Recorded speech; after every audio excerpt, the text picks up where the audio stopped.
It's over for the poor guy. George Stephanopoulos, he's going to have a hard time. Let's be honest, right? Like, he's going to have a really hard time reporting on Donald Trump for the next 4 years. So maybe this is all for the best. He's apparently totally miserable. He feels emasculated. Can you imagine? He feels emasculated. Oh, poor little guy. Poor little Georgie. I mean, I'm being unkind, right? He is little. Anyway, little George is upset because he had to issue an apology and it cost him $16 million. Well, not technically him, but his network. Because you see, he went on air and said some things that weren't true about the president. And you know what? The president's like, I don't have to deal with this. I'm going to sue you for libel. And you know what? He won, or at least they settled. So yeah, Georgie feels emasculated. Spirit-filled, good to have you back in the house. Thank you for your generosity. I'm going to get to all of your comments. Thank you for all the super chats you guys gave yesterday. Just, I'm amazed by the generosity that's so extraordinary. So George apparently feels emasculated because his need to give this apology, you see. And well, he didn't like it. According to this new report, and this is for the New York Post, who talked to several sources involved. I reported on this a while back, and what did I tell you? He's going to be out. There's no way they're going to keep him. There's just no way, because it's like, you don't need that. If you're Disney, if you're Bob Iger, I mean, things are bad enough. You got Elon Musk hot on your trail. Elon doesn't like you very much, but then again, you didn't like Elon. But guess who won that battle? Elon. Okay, and he's also got X. So Bob Iger was the first to pull the funding. He runs Disney, which runs, of course, ABC News. And so this is getting a little bit sticky. Donald Trump has no use for ABC News after a few debates, and then this guy. So he said some things that were untrue. We're going to get to that in a second. But as a result of this, he's pretty, quote, miserable, according to sources telling the Post that the network could wait to pull the plug on him until this summer when things are dead, or later in the year. I mean, put the guy out of his misery, for goodness sakes, would you? You're really going to make him report on Donald Trump, the guy he calls this, that, and the other? Again, more on that in a second. Stephanopoulos, it says, has been rumored to be on his way out, according to multiple network sources. Again, you heard it here first. I said it was the only logical conclusion after he had to pay, or Disney, ABC News had to pay $16 million. It was the only logical conclusion. It's because, you see, one George Stephanopoulos was so intent on saying over and over and over again that Donald Trump was somehow found, quote, liable for rape, which was not true. That is not what he was found. Liable for sexual abuse was actually what the judge had said. And Georgie was told this multiple times by his producer. Apparently, they even have text messages of it. They're like, don't say this, don't say this, don't say this. And what did Georgie do? He went on there and he said, and you've endorsed Donald Trump for president. Judges and two separate juries have found him liable for rape and for defaming the victim of that rape. How do you square your endorsement of Donald Trump with the testimony we just saw?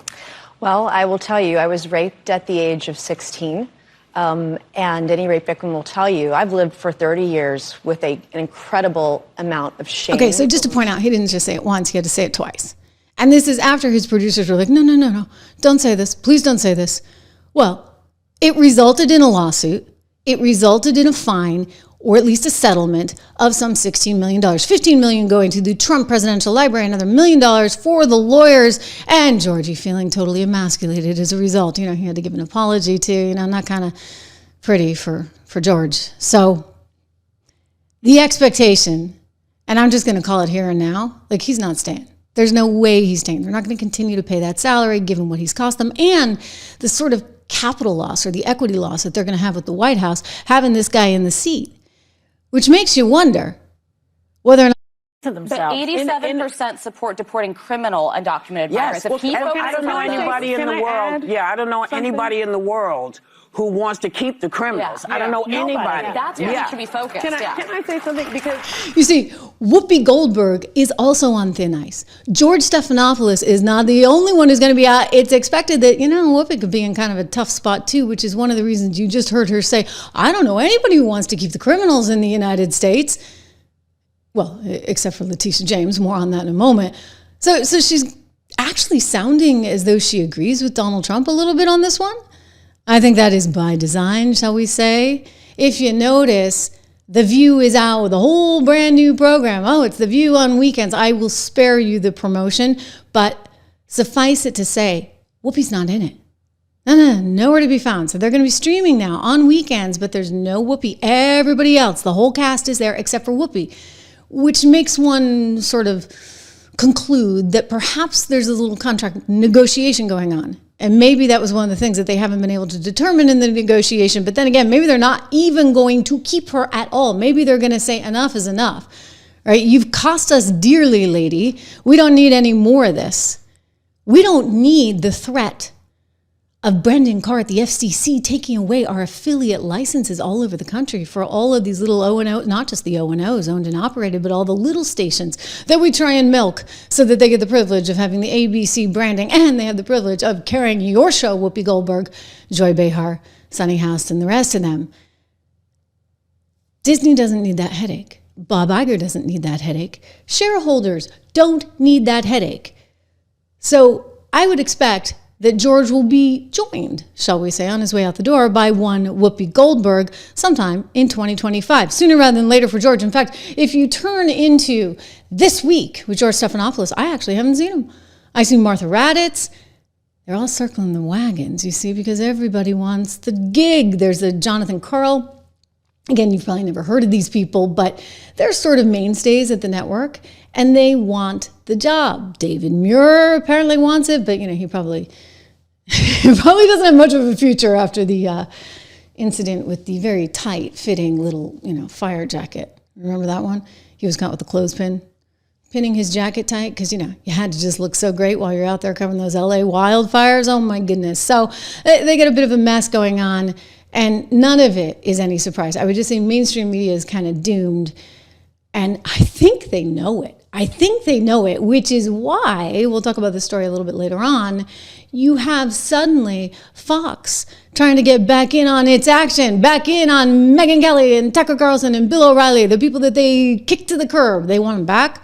Oh, yeah, you better believe it. They're like, ka-ching, ka-ching, ka-ching. We got more on that coming up. Make sure you subscribe, share, like, all that good stuff. I want to get to DEI and Disney because Disney is charting a whole new course for itself here. It's going solo as far as the DEI goes. No more of that dumping various DEI programs. Here's the headline. 2 DEI programs, not 1, but 2.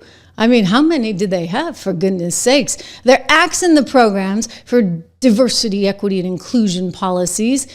It's just the latest company, of course, to walk back some of this wokeness. I mean, you have Google, for example, getting rid of all its fancy schmancy holidays. I mean, what would I do without every single month being some other affinity group's holiday? Well, what do you know? Google's actually getting rid of all those. I couldn't believe it. I'm not going to be able to know when it's Black History Month. I'm not going to be able to know when it's Indigenous Peoples Day. No. They're getting rid of all that. Check it out. I want to show you. Yep, Google Calendar has removed cultural events from their site, including Pride Month, Black History Month, Holocaust Remembrance Day, Jewish Heritage, Hispanic Heritage, Indigenous Peoples Day. What about, women and all that? I mean, there's so many. It's exhausting. Right? When you look at your calendar, because you start to see things and you hear things that you've never even heard of before. It's always a day. It's always a month. So that's going bye-bye, along with Disney, of course, dumping its DEI programs. I don't know how that's going to sit so well with the likes of, say, Whoopi Goldberg, who's, all about those initiatives, or even, well, what about this guy, Captain America? The Captain America that thinks Captain America doesn't represent America. Here he is. Just a couple of weeks ago, over in Rome, Italy, speaking on the international stage, kind of trashing Captain America, and America for that matter. For me, Captain America represents a lot of different things, and I don't think the term, America should be one of those representations. Like, it's about a man who keeps his word, who has honor, dignity, and integrity, someone who is trustworthy and dependable. It's kind of, this is kind of like an aspect of a dream coming true. When I was a kid, all of us as actors, I believe, want to get back to that day before someone told you no. When you look out your door and you see a 5-year-old kid with a stick and he's slaying dragons to save the princess in the tower, that kid really believes there are dragons out there. That stick is really a sword and he's really trying to save that princess. And then one day somebody told him, no, there are no dragons, that's not a sword, and that princess is not there. And all of his little dreams were dashed. So, you know, as an actor, I feel like our job is to get back to the day where we see that dragon and we slay that dragon to save that princess. And we must admit that somehow Captain America, who's about all this goodness and, you know, good triumphing over evil, that's not America. I mean, wow. What a way to sell a movie, buddy.